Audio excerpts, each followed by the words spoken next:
Hello students, आज की video में हम कवर करेंगे यूज ऑफ एवरेज, एवरेजिव, एवरेजिव्स और एवरेजिया।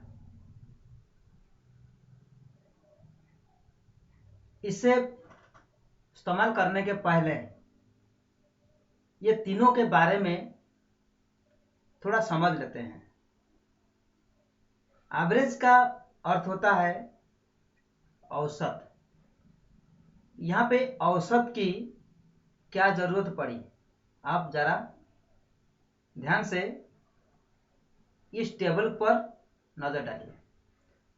जैसे यहाँ पे सेल्समैन रवि है, सोनू है, मुकेश है, सूरज है, फिर रवि है, सोनू है, फिर से मुकेश है, सूरज है।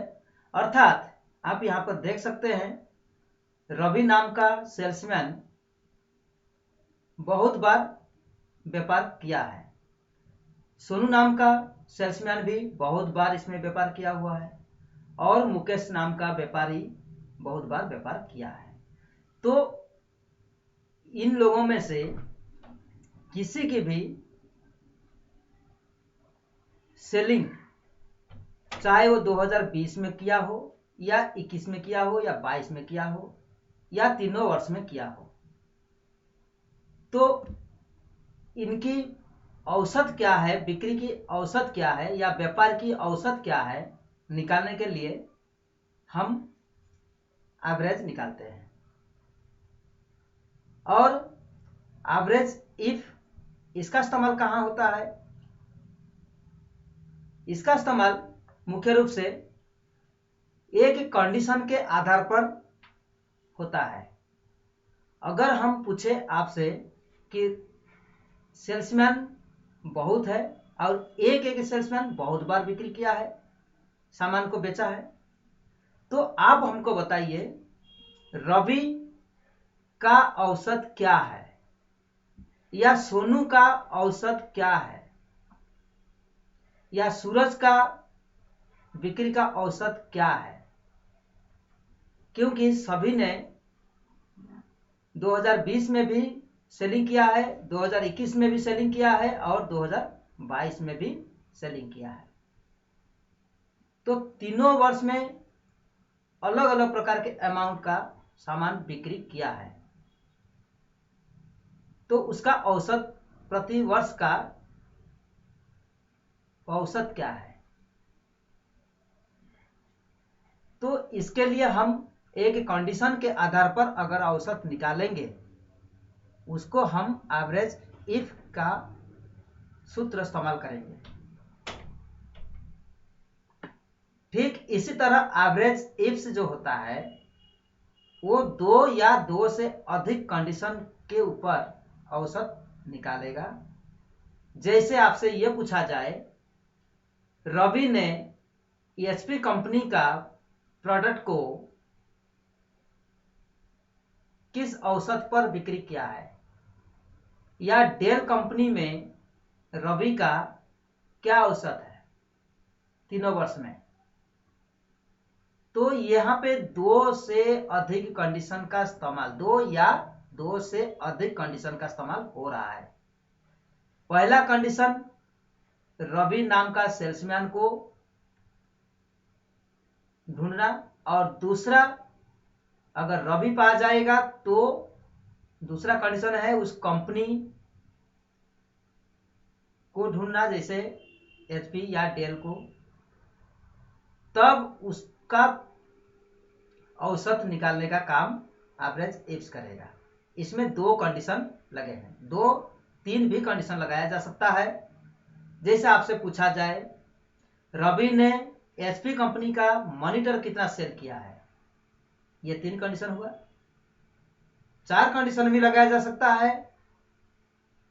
रवि ने एचपी कंपनी का मॉनिटर जनवरी महीने में कितना बिक्री किया है, तो रवि पहला कंडीशन, दूसरा प्रोडक्ट कंडीशन, तीसरा कंपनी कंडीशन, चौथा महीना का कंडीशन।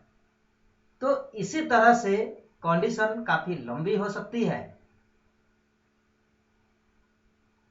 और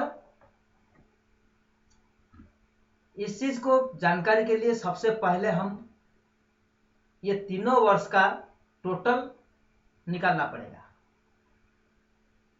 तो तीनों वर्ष का टोटल निकालने के लिए हम एक फॉर्मूला का इस्तेमाल करेंगे, वो है सम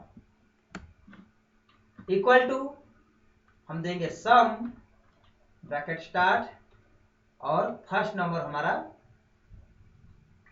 2020 का अमाउंट शिफ्ट के साथ 2022 तक का अमाउंट। अब हम ब्रैकेट को बंद करेंगे और इंटर करेंगे। ये हमारा टोटल निकल करके सामने आया और इस कॉर्नर में जब हम माउस ले जाते हैं पॉइंटर को तो एक प्लस साइन दिखता है,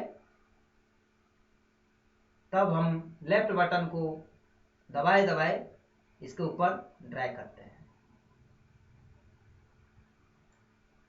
तो फिर हम देखते हैं कि यह फॉर्मूला कॉपी हो चुका है और सबका टोटल निकल चुका है। और ये जो सिंपली एवरेज जो निकालने के लिए होता है, इसमें किसी प्रकार की कंडीशन नहीं होती है। यह कोई कंडीशन की जरूरत नहीं पड़ता है एवरेज निकालने के लिए। तो यहाँ पे आप लोगों को पता है, स्कूली लाइफ में भी आप एवरेज का मैथमेटिक्स के ऊपर भी आप इस्तेमाल कर चुके होंगे।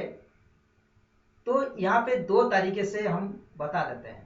पहला तरीका तो जैसे आपके स्कूल में आप इस्तेमाल किए होंगे उस विधि से, जैसे equal to total sale divide by number of selling. Number of selling मतलब कि 3 टाइम्स आप सेल किए हैं तो 3 लिख दीजिए, तो इंटर। यहाँ पे एवरेज अमाउंट आ गया है, औसत निकल के आ गया है।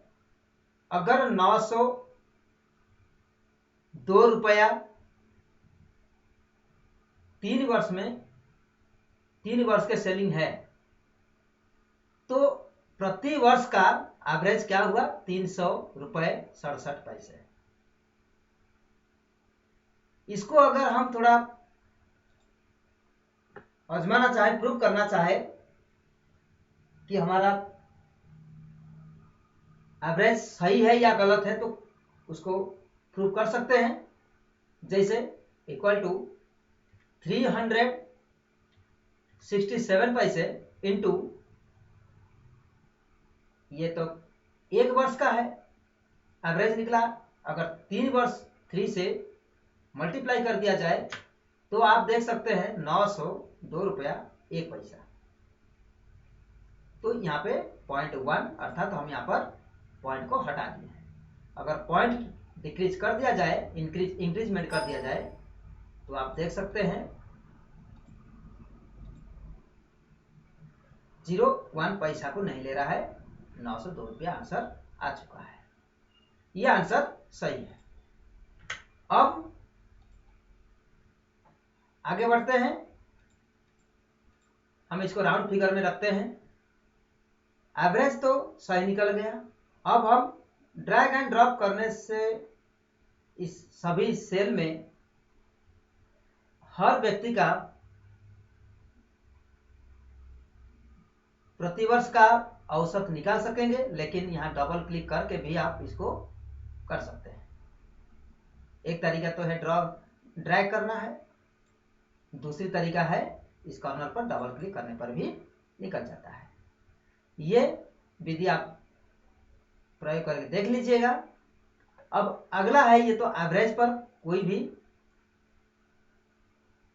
सूत्र का प्रयोग नहीं हुआ है, किसी प्रकार की फॉर्मूले की इस्तेमाल नहीं हुआ है।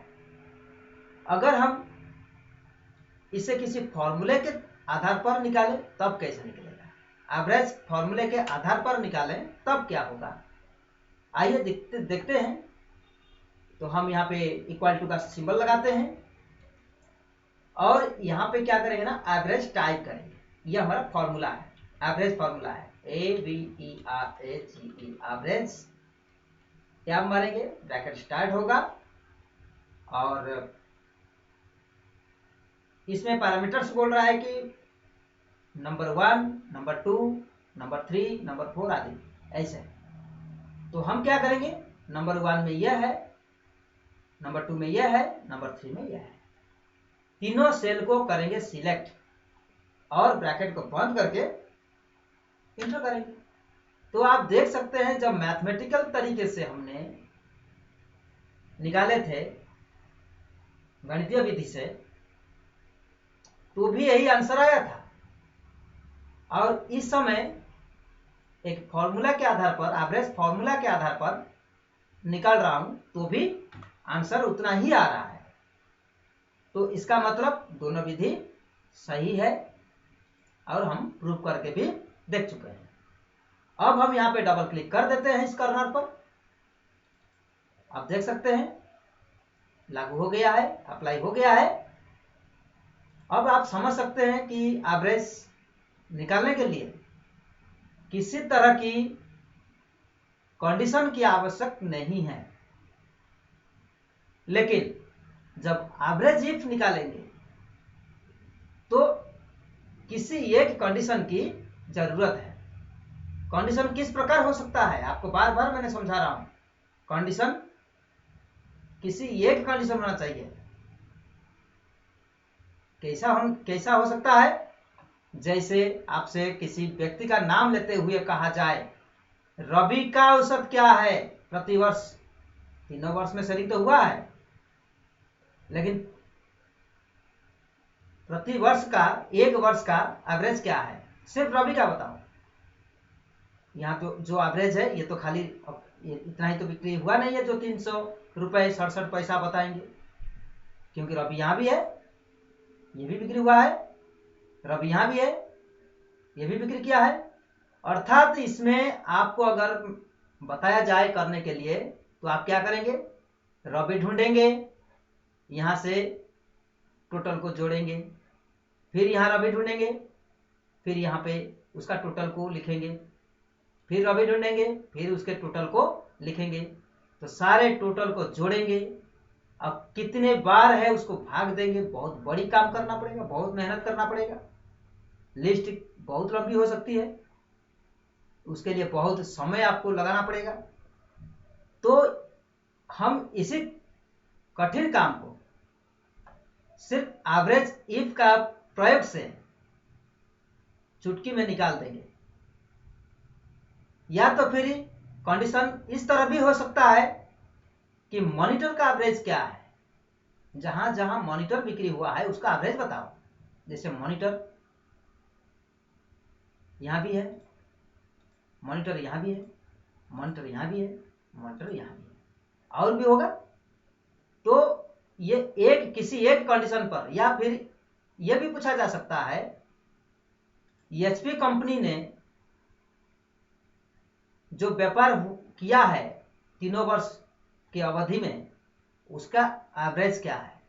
तो एचपी कंपनी ने यहां बिक्री हुआ है, यहां पर टोटल है, फिर देखेंगे एचपी यहां भी है, फिर देखेंगे आगे एचपी यहां भी है।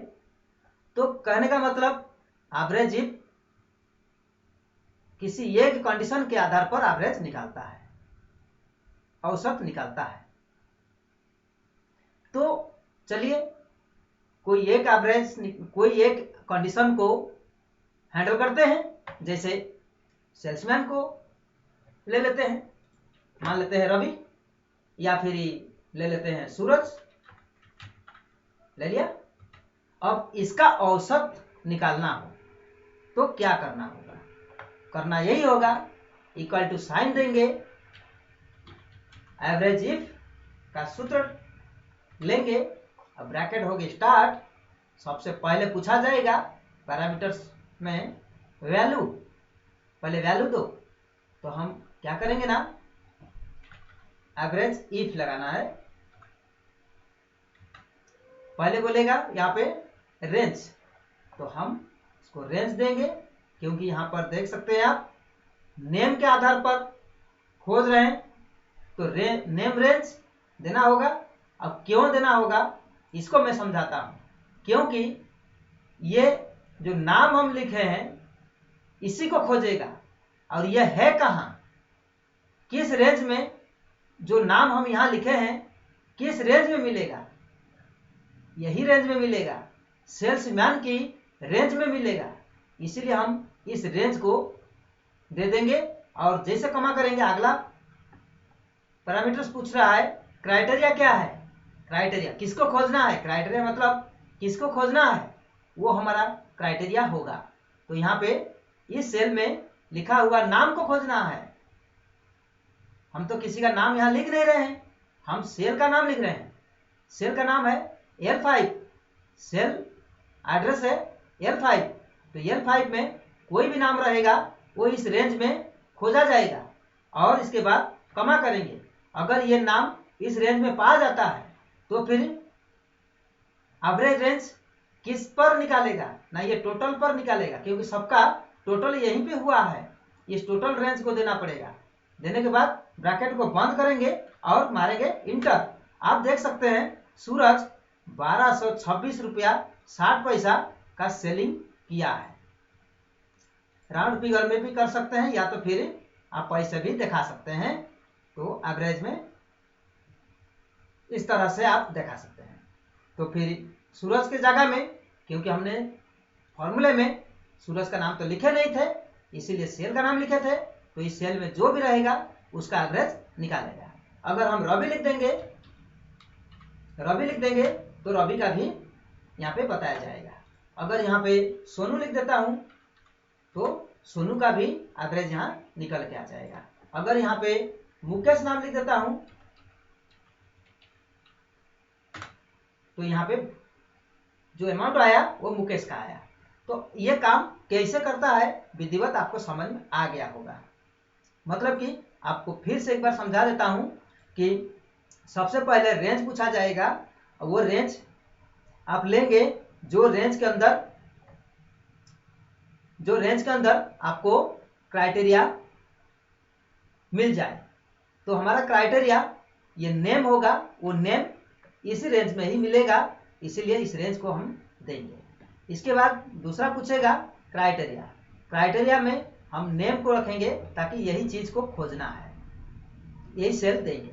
और याद रहे यहाँ पर इस सेल के जगह पे, जैसे ये सेल का नाम है L5 की जगह में हम मुकेश लिख सकते हैं, लेकिन सिर्फ मुकेश का ही एवरेज देगा। अगर हम मुकेश के जगह पर रवि लिख देंगे अब हमारी एवरेज एरर आ जाएगा, क्योंकि हमने मुकेश नाम से खोज रहे हैं और रवि लिखा हुआ है, मैच नहीं करेगा।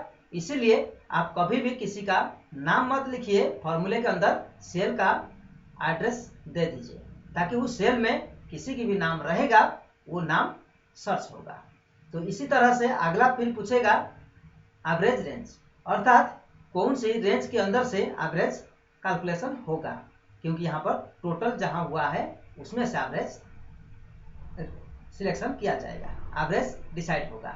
तो इसी तरह से आप इसको प्रयास करें, लगाएं। अगर नहीं समझ में आएगा तो हमें कमेंट बॉक्स में जरूर लिख दीजिए, मैं दोबारा इसको अच्छा से और क्लियर कर देंगे।